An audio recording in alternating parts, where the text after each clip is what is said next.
कानी बहू। किशोरी लाल जी के बेटे राघव की शादी की बात जगह जगह चल रही थी, लेकिन किशोरी लाल जी को कोई लड़की पसंद ही नहीं आती थी। और उसकी एक ही वजह थी, किशोरी लाल जी का लालची होना। उनको लड़की वालों से मोटा दहेज चाहिए था और इसी चक्कर में एक दिन वो एक बहुत पैसे वाले के घर अपने बेटे का रिश्ता लेकर पहुंचे। उस आदमी का नाम था ओम प्रकाश। देखिए किशोरी लाल जी, मेरी एक ही बेटी है और मेरी सारी संपत्ति जायदाद सब कुछ मेरी बेटी नैना का ही है। पापा, नाम से लगता है बहुत खूबसूरत होगी। कितना अच्छा नाम है ना, नैना। ओ, वैसे बात तो सही है आपकी। अब इतना पैसा है, जमीन जायदाद है, इकलौती बेटी, आप भी क्या करेंगे? सब कुछ उसे ही देंगे ना। बिल्कुल ठीक पहचाना आपने। बस बेटी की शादी और सारी जायदाद उसके नाम। पापा, बिना देखे हाँ कर दीजिए ना। इतना अच्छा रिश्ता फिर कहाँ मिलेगा? माला माल हो जाएंगे हम। मैं अपनी बेटी को बुलाता हूँ। अरे नहीं नहीं नहीं नहीं, आपकी बेटी का नाम नैना है, सुनकर ही लगता है बहुत सुंदर होगी। रहने दीजिए अंकल, मैं तो आपकी बेटी के नाम से ही इतना खुश हो गया हूँ कि उसे बिना देखे शादी करने को तैयार हूँ। अब तो मैं उसका चेहरा सीधे शादी के बाद ही देखूंगा। और इस तरह राघव नैना का चेहरा नहीं देखता और उससे शादी कर लेता है। शादी के बाद अपनी सुहाग रात पर जब राघव नैना का घूंघट उठाकर देखता है तो नैना की आंखें बंद थी। कितनी खूबसूरत हो तुम नैना, जरा अपनी आंखें खोलकर मेरी तरफ देखो तो सही। नहीं, मुझे शर्म आती है। अरे, मैंने तुम्हें शादी से पहले भी नहीं देखा, और अब अगर तुम आंखें खोलकर मुझे देखोगी भी नहीं तो मुझे अच्छा कैसे लगेगा? इससे पहले कि नैना अपनी आंखें खोलकर राघव की तरफ देखती, अचानक से लाइट चली गई और राघव नैना को पूरी तरह से देख भी नहीं पाया। अगली सुबह नैना राघव के लिए नाश्ता बनाकर लेकर आई। अरे ये क्या, आधा पराठा सीका हुआ है और आधा बिल्कुल कच्चा। ये तुमने क्या किया नैना? बहू, तुमने क्या आधा पराठा तवे से नीचे लटका कर रखा था, जो आधा सिका है और आधा कच्चा? मुझे जितना दिखेगा उतना ही तो सीखूंगी ना पापा जी। जहाँ जहाँ मुझे नजर आ रहा था वहाँ मैंने सीख लिया, जहाँ जहाँ नहीं दिखा वहाँ कच्चा रह गया होगा। इसका क्या मतलब है? ये कैसा मजाक कर रही है तुम? अरे बहू, तुमने इतना लंबा घूंघट क्यों लगाया हुआ है?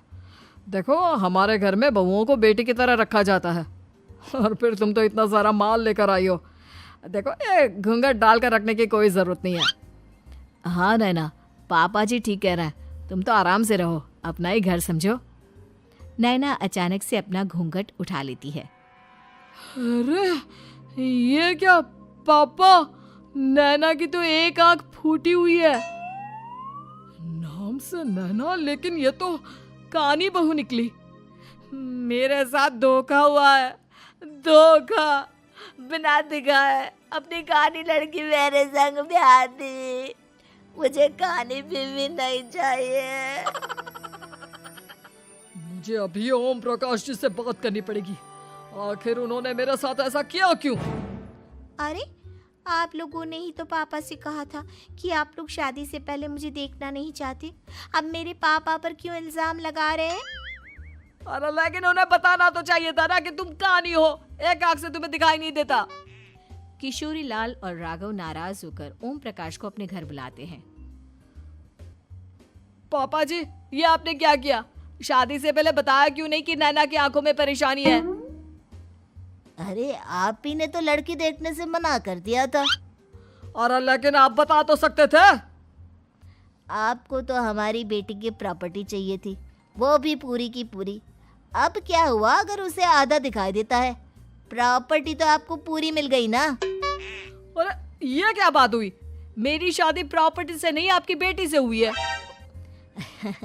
अब ये तो पहले सोचना चाहिए था, तब तो मेरी प्रॉपर्टी देखकर तुम्हारी जुबान लप लप आ रही थी। लेकिन मैं कानी लड़की को अपनी बीवी बनाकर नहीं रख सकता। पापा, कुछ करिए ना आप। हाँ, करता हूँ। देखिए ओम प्रकाश जी, आप हमारे साथ ऐसा नहीं कर सकते। और तुम देखो, अगर तुमने मेरी बेटी से शादी तोड़ी ना, तो जो भी प्रॉपर्टी मैंने तुम्हें दी है वो तो पूरी की पूरी वापस ले ही लूँगा, और आधी प्रॉपर्टी तुम्हारी भी लूँगा। अरे मेरी आधी प्रॉपर्टी भला क्यों लेंगे आप? इसलिए क्योंकि मेरी बेटी को आधा नज़र आता है और उसकी नज़र अभी तक तुम्हारी आधी जायदाद पर ही पड़ी है। अब तुम उसे घर से निकालोगे तो कुछ तो लेकर जाएगी ना। और अगर हम आपकी बेटी को अपने घर की बहू बना कर रखे तो? तो तुम्हारी पूरी प्रॉपर्टी तुम्हारी ही रहेगी, और जो मैंने तुम्हें दिया है ना, उसमें से बस मैं आधा लेकर जाऊंगा। अरे लेकिन अब आप अपनी दी हुई प्रॉपर्टी में से आधी वापस क्यों लेकर जाएंगे? अगर मैं आपकी बेटी को अपनी पत्नी बनाकर रखने को तैयार हूं तो? इसलिए ताकि भविष्य में अगर तुम मेरी बेटी को धोखा दो तो उसके पास कुछ तो रहे जो पति का हो। वैसे मेरे पास तो बहुत कुछ है, लेकिन अपने पति की कोई निशानी तो उसके पास होनी चाहिए ना। अब अगर तुमने मेरी बेटी को कानी कहा तो तुम्हें प्रॉपर्टी भी कानी ही मिलेगी, पूरी नहीं। जमाए राजा। किशोरी लाल और राघव समझ चुके थे कि वो बुरी तरह फंस चुके हैं और अब उनके पास वहां से निकलने का कोई चारा नहीं है। अब समझ में आया ना, लालच बुरी बला होती है। एक तो तुम्हें प्रॉपर्टी मिली, ऊपर से बीवी मिली, उसमें तुम्हें नखरे भी दिखाने हैं। आए बड़े, चुपचाप बैठो दोनों। कुछ दिनों के बाद नैना राघव की कार लेकर बाजार घूमने निकलती है और जब कार लेकर वापस आती है, ये क्या? एक तरफ से मेरी गाड़ी पूरी खराब हो चुकी है। लगता है तुमने मेरी गाड़ी को किसी दूसरी गाड़ी के साथ एक्सीडेंट किया है। अरे अरे कितना बड़ा नुकसान कर दिया तुमने बहू। वो क्या है ना पापा जी, मुझे एक आंख से दिखाई नहीं दे रहा था, सामने से गाड़ी आ रही थी। मुझे तो सिर्फ आधा ही दिखाई दिया और वो गाड़ी मेरी कार से रगड़ते हुए निकल गई। अब मैं क्या करूं बताओ? आप इसे ठीक कराने के पैसे कौन देगा? तुम्हारे पापा? तुमने मुझसे इस तरह से बात की? अभी रुको। नैना राघव की शिकायत ओम प्रकाश को कर देती है। देखो राघव, अब जो मेरी आधी प्रॉपर्टी तुम्हारे पास थी ना, उसमें से आधी और मैं लेकर जाऊंगा, क्योंकि तुमने मेरी बेटी को डांटा। अरे नहीं नहीं पापा जी, गलती हो गई, माफ कर दो। गलती की तो कोई गुंजाइश ही नहीं। अगली बार मेरी बेटी को डांटा तो बची हुई आधी में से आधी और ले जाऊंगा। लालच के चक्कर में हम दोनों ने बहुत बड़ी गलती कर दी बेटा। एक तो तुम्हें कानी बहू मिली और ऊपर से जो माल मिला वो भी काना। इस तरह राघव की हर एक गलती पर ओम प्रकाश उसकी प्रॉपर्टी का आधा आधा हिस्सा लेकर अपना सारा माल वापस ले गया और राघव को कानी बीवी से काम चलाना पड़ा। भाई लालच वाकई में बुरी बला है।